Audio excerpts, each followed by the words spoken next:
Welcome back. This is Ron Russell, and I'm going to continue with the second recording regarding release notes for our AA Special Education Procedures, the changes that occurred in July 1st, 2018.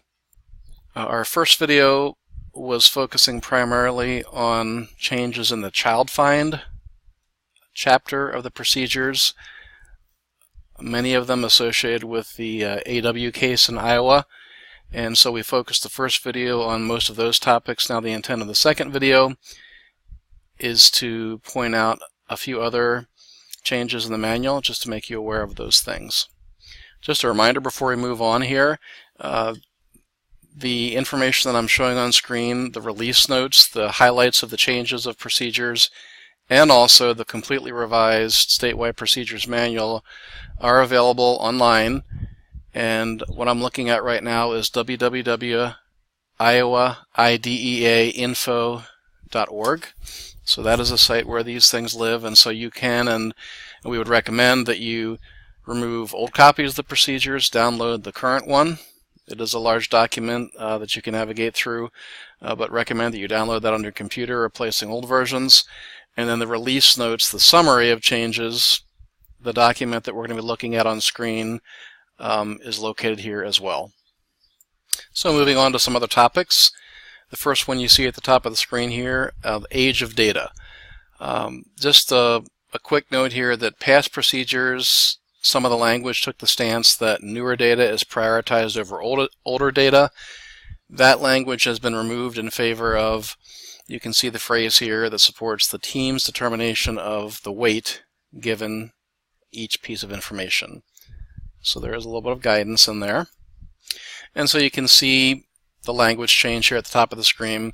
The team's conclusion regarding a child's performance in the evaluated domain is sound when multiple sources of data gathered through RIAT, review, interview, observe, test, task procedures support that conclusion. In determining whether convergent data for the decision making is present, the team must consider the weight given to each piece of data and the number of different data types available and the extent to which a conclusion is supported by data. So you can see that the big emphasis is, of course, using multiple pieces of data and information, looking at that RIAT format, different types of and sources of data, and the team carefully considering how much weight may be given to each piece of data. So the primary change there is, instead of focusing on the recency of the data, it changed to having the team just consider how much weight would be given to each piece of data.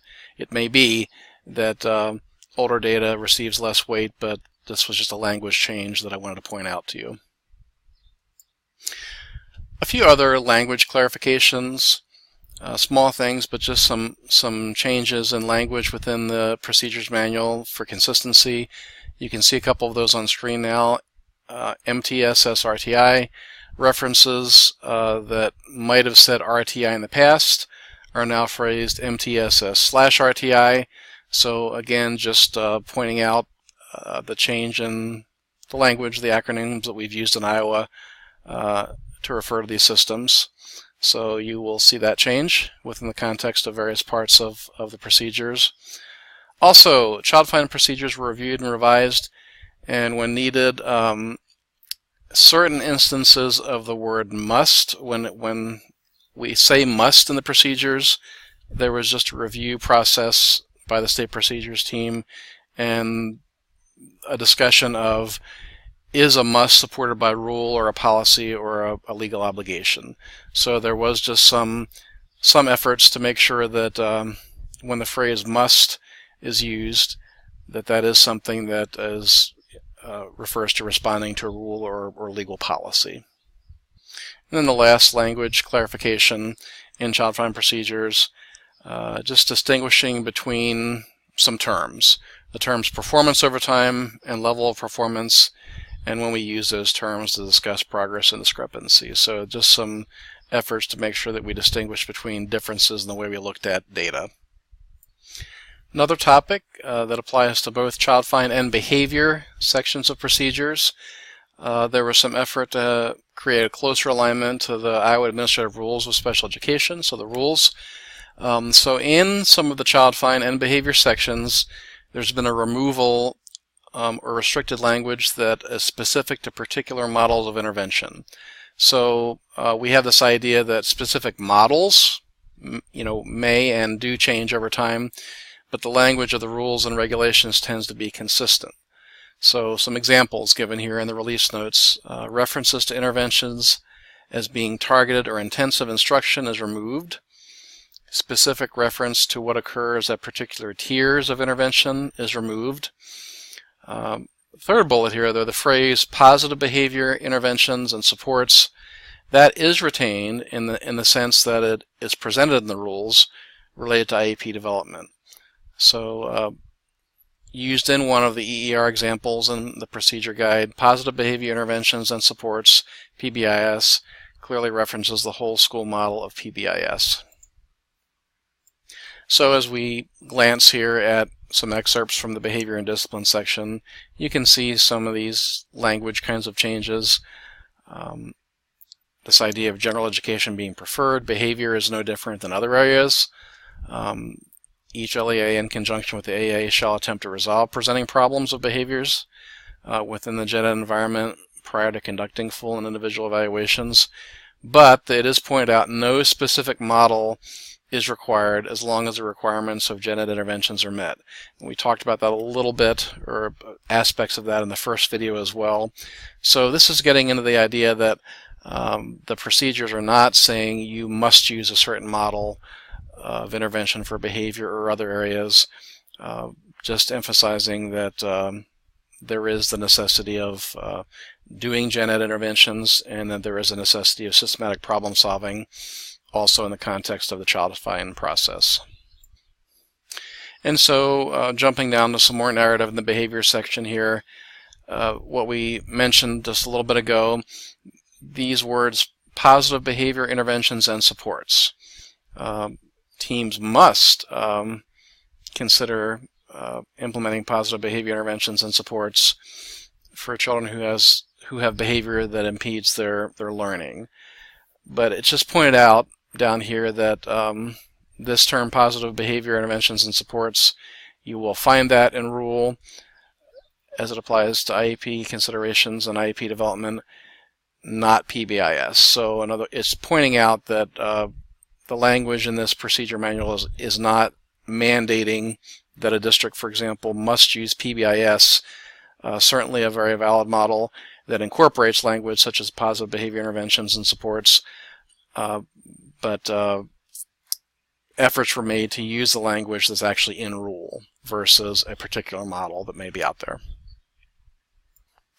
For behavior intervention plans, for BIPs, just some cleanup.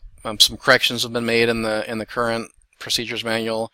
There were several references about making changes to a BIP without an IEP process, and many of you may recall that in older versions of Web IEP, there was this allowance of modifying a BIP outside of an IEP process, but we know now that an IEP process, whether it be an amendment, review, or reevaluation, is required if we're changing a BIP, and also our electronic system now requires that.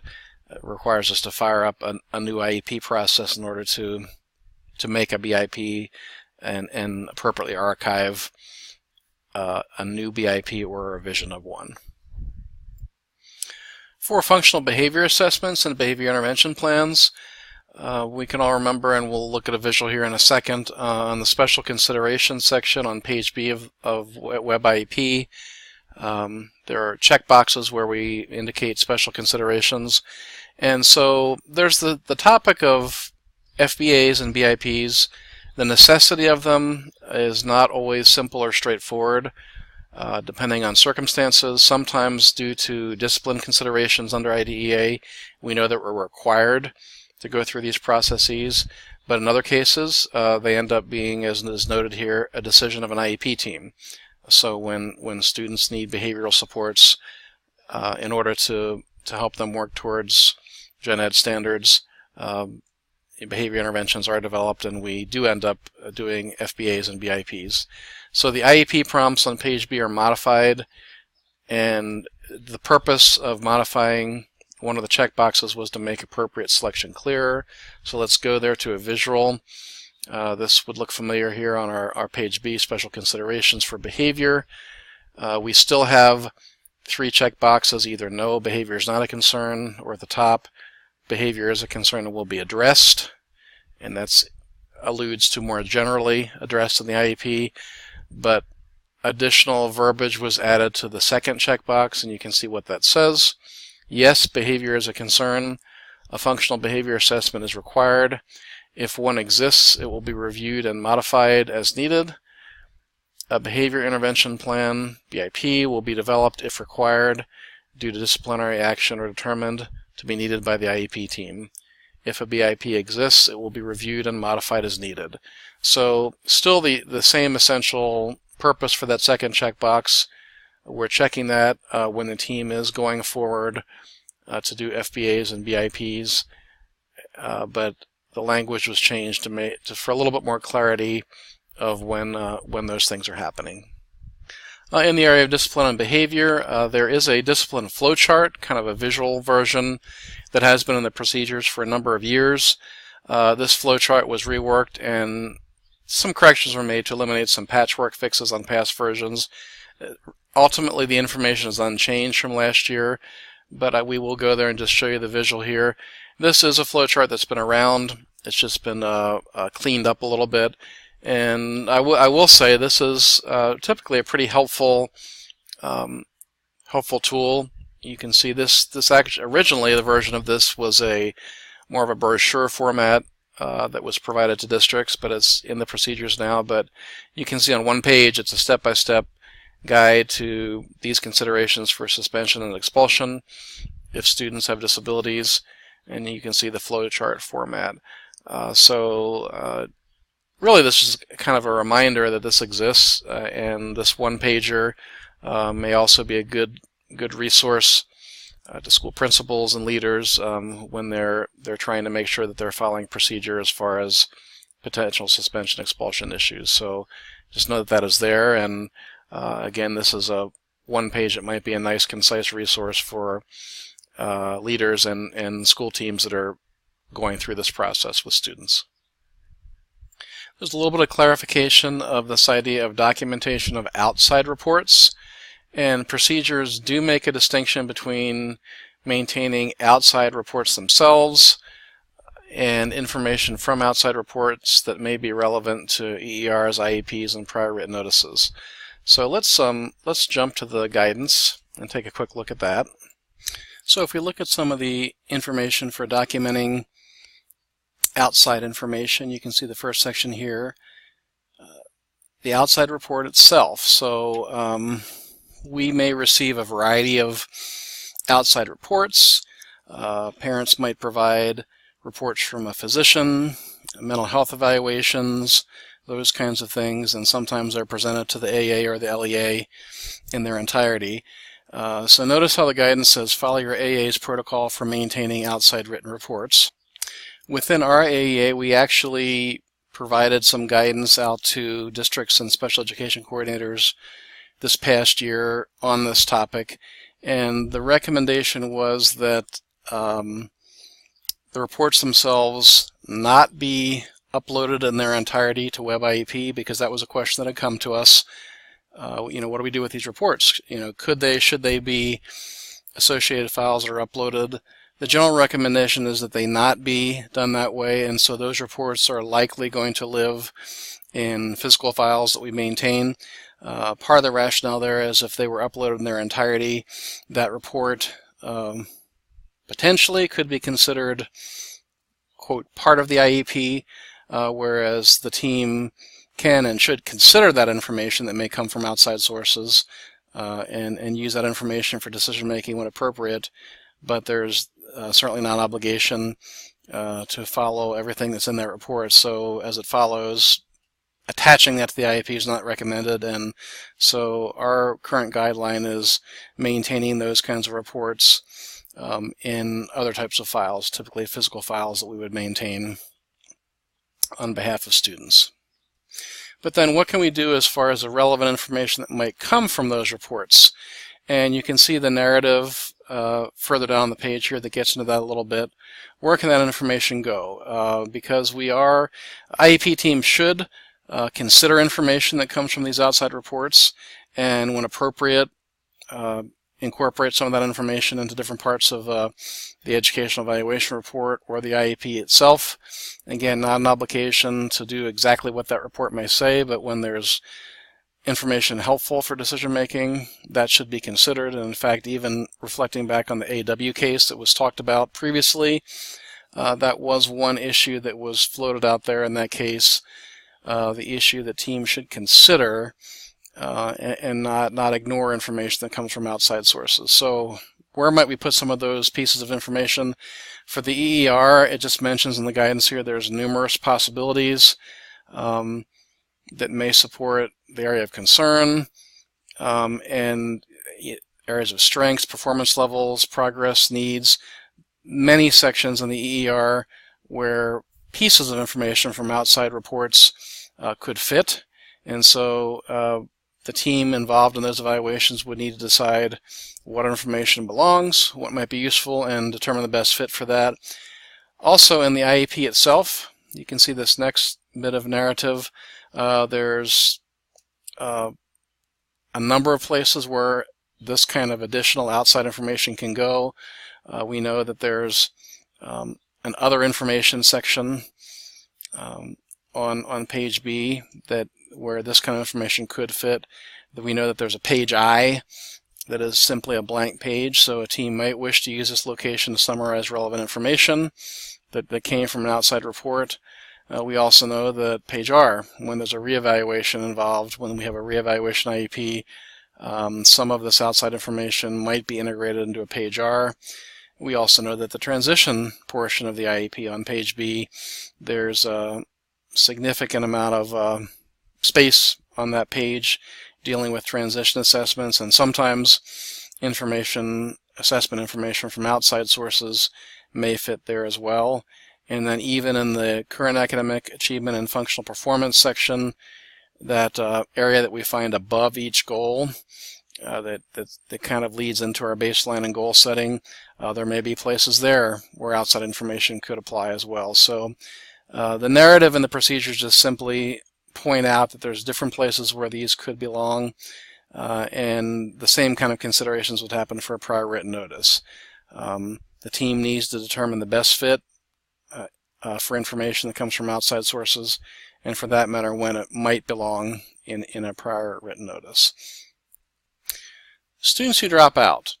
Language was added to clarify when we would code a student in our Web IEP IMS system as having dropped out. So let's go to that little bit of guidance. So let's look at this section, documenting exits based on non-attendance of services or non-attendance of school. So in this narrative here, first of all, we know that there's some codes that we need to use in the system to document these kinds of situations.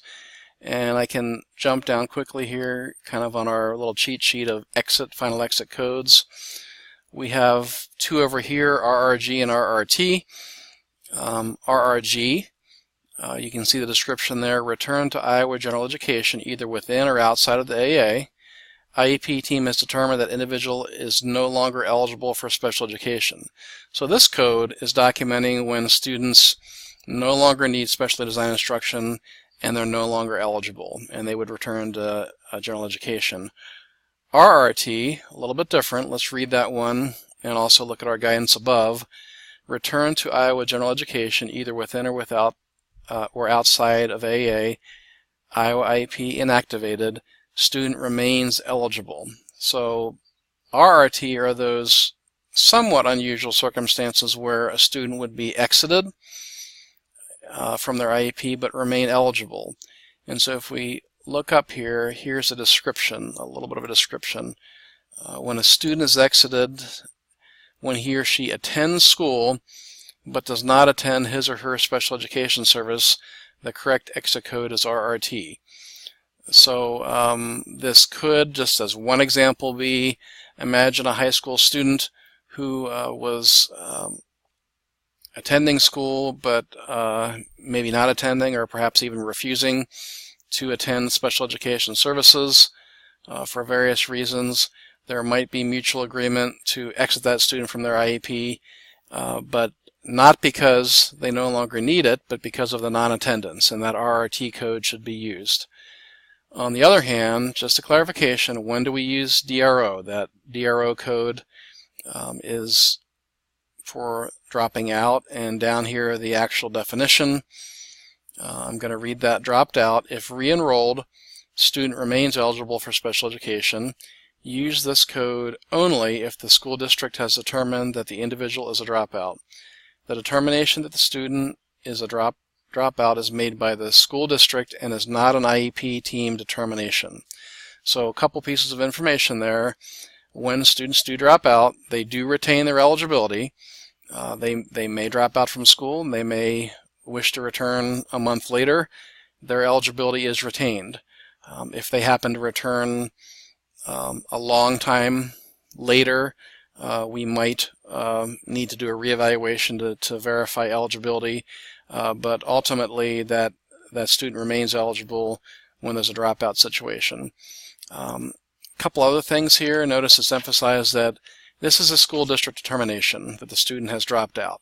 So based on a district's own policies and procedures, they would make that determination that this student has dropped out, and when that happens, the exit from the IEP would happen with a DRO code.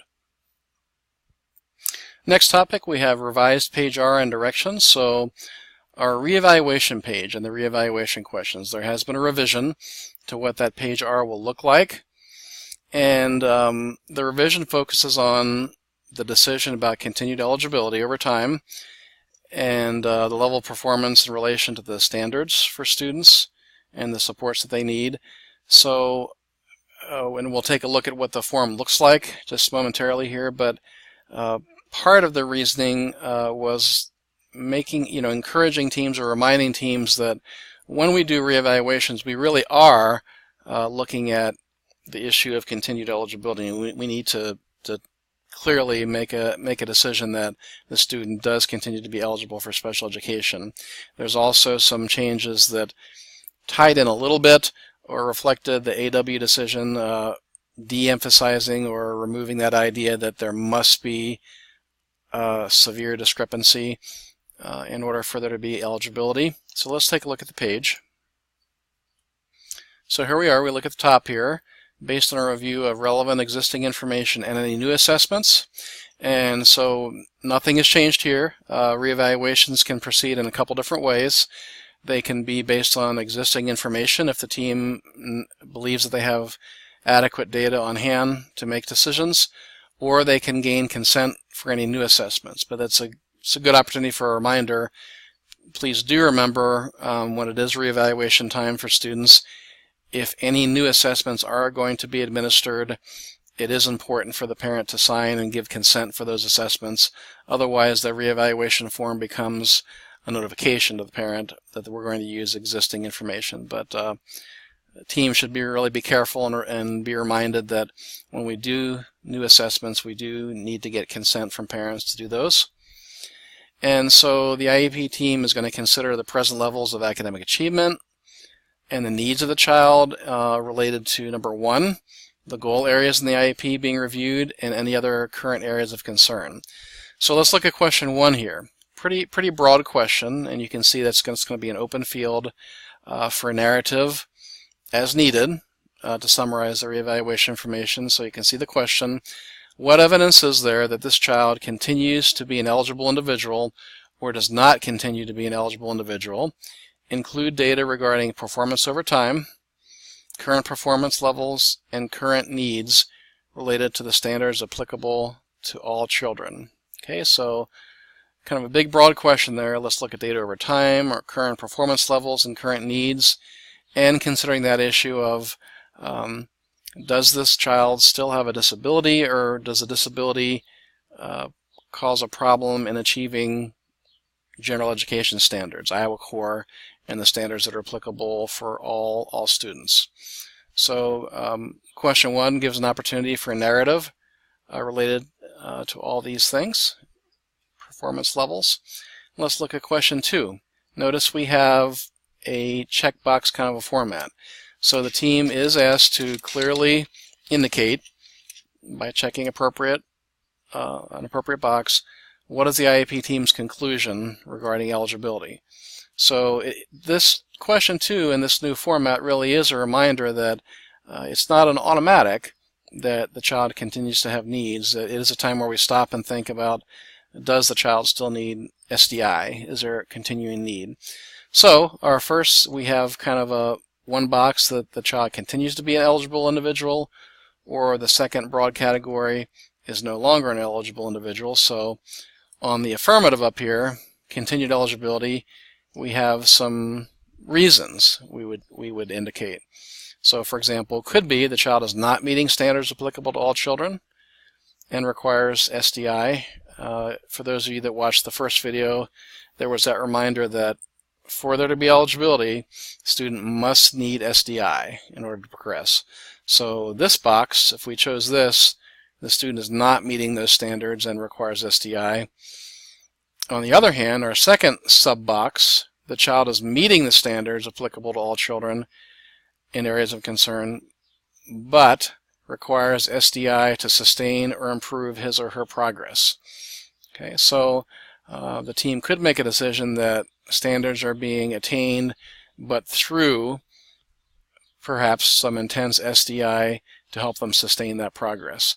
So again, notice how this thinking drifts a little bit from the issue of severe discrepancy. So it could be, on one hand, up in our first sub-box here, we may have students that continue to have very significant discrepancies compared to peers. We may have some with less so, but they may be sustaining good progress because of the SDI that is tailored towards their disability.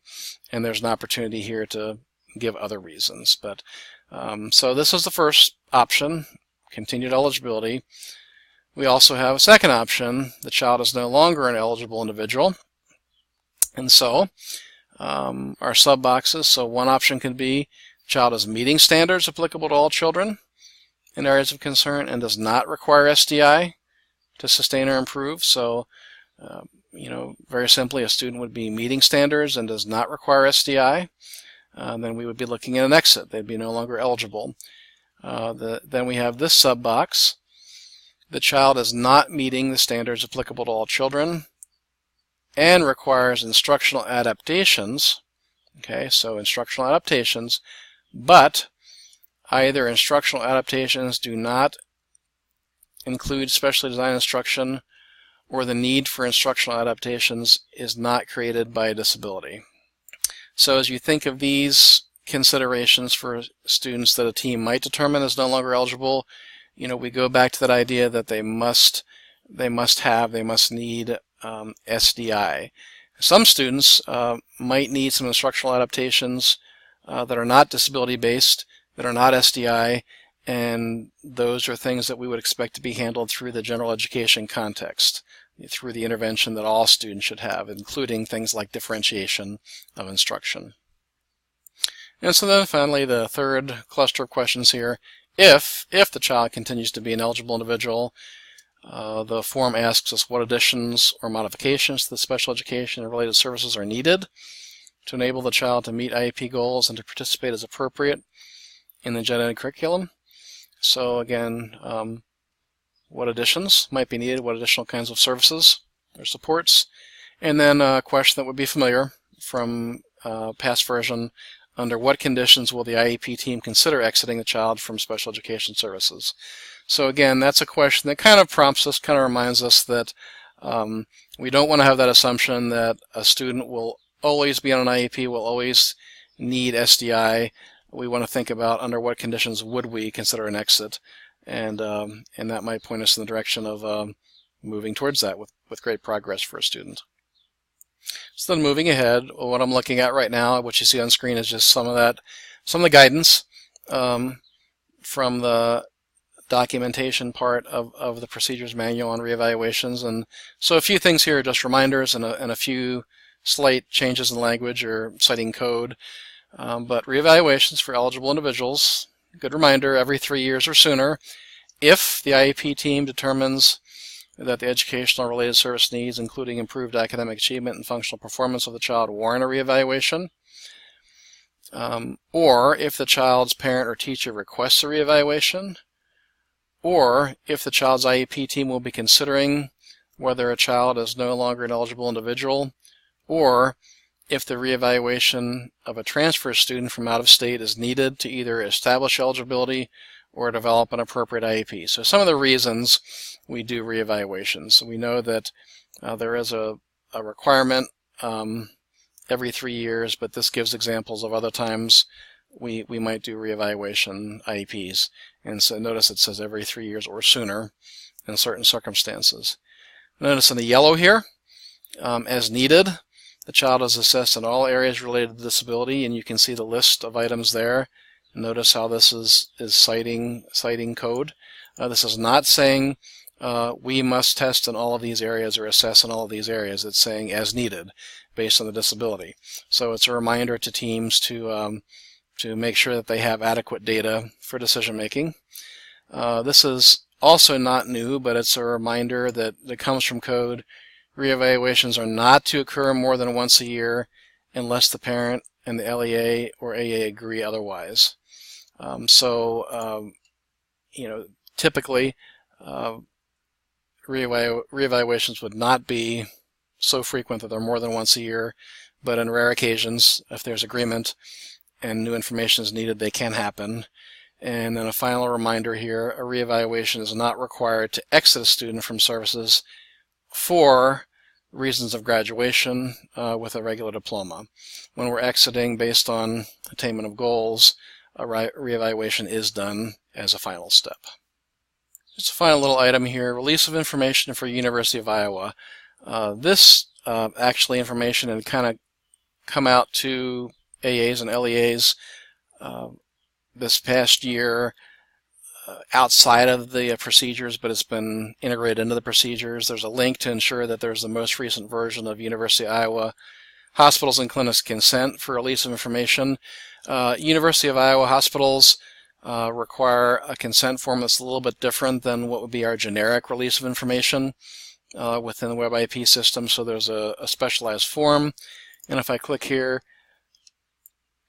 and here we can see this specific form that is specifically meets the needs of what University of Iowa hospitals and clinics need when there's a release of information. So that essentially that form that's a little different from some of our generic WebIP releases is linked in the procedures, so that if you're working with a family that's working with University of Iowa, that form can be available. We're going to make efforts to have this linked to our AA web page as well, kind of with our supplementary form, so that people will be able to find that there as well.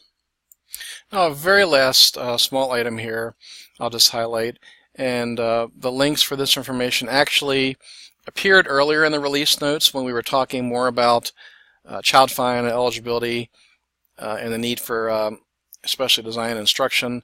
But one item that I wanted to point out separately, just because it's a change in codes, let's just take a link here, and it's this information here. So in the past, these codes that we use in WebIEP to document services and supports, there were previously two codes, HT and VT, hearing technology and vision technology. Those codes have been retired. They'll be disappearing from the system. But what will be available would be SA, supplemental assistance. And what is that? The definition is here in the release notes, and it's going to be in the procedures. Let's take a look at that. The supplemental assistance, we would use it only, and let's just read this really carefully, when a child will not receive district-provided specially designed instruction, which that code is SD in the system. So we're using this when a student is not getting SDI, but number two, will receive one or more AA support or itinerant instructional services, and number three, will receive district-provided services, activities, or supports that create a district expense. For example, a child with AA physical therapy, specialized transportation, and a paraprofessional, which would be a district expense, for physical assistance. A child requires the services from an itinerant teacher of the deaf of hard of hearing and a classroom amplification system. So a couple examples there. So we had said earlier that if there's no SDI, the student would not be on an IEP, and that is true. Most students have that SD code, which is where the specially designed instruction typically provided by a district special education teacher is used, but SA might be used for examples like we have here. So again, there's something happening that creates a district expense like transportation or maybe a paraprofessional, but students with that would be coded as supplemental assistance would also have specially designed instruction, but it would be from an AA support person, such as a physical therapist or a teacher of the deaf of hard of hearing. So through this, if a child with some supports like amplification, transportation, paraprofessionals were getting special instruction from AA staff, the supplemental assistance would still allow us to develop an IEP that could be weightable using other codes that we use in our system. Instead of level 1, 2, and 3, it would be our R1, R2, and R3. But again, the emphasis is we're still looking at when we're writing an IEP, the child must have a form of special design instruction, but the supplemental assistance would be where that might be provided through an AA support or itinerant teacher versus a district-provided special educator. Okay, in yellow here, within our notes here, just a final note, changes that affect the web IEP. We talked about how some of the EER prompts, the Educational Evaluation Report prompts, how the reevaluation questions would change, some additional small changes in the web IEP itself. This is just a reminder that those changes right now are scheduled to be taking effect on August 1st. So a few of you might be listening to this video in July sometime. Just know that the plan right now, as August 1st, we would see those changes roll over into the web IEP system itself. I want to thank you for listening in on this video review, the second video of the release notes for the State Special Education Procedures, July 2018. These were put together just to be a way of reviewing and highlighting some of the changes that have happened in this release. I hope they were helpful. We will be posting these videos online in my special education blog, and we'll be sharing that with a variety of patrons, special education coordinators, special education teachers, and AA staff. So they will be going out in that way. Thank you again for listening.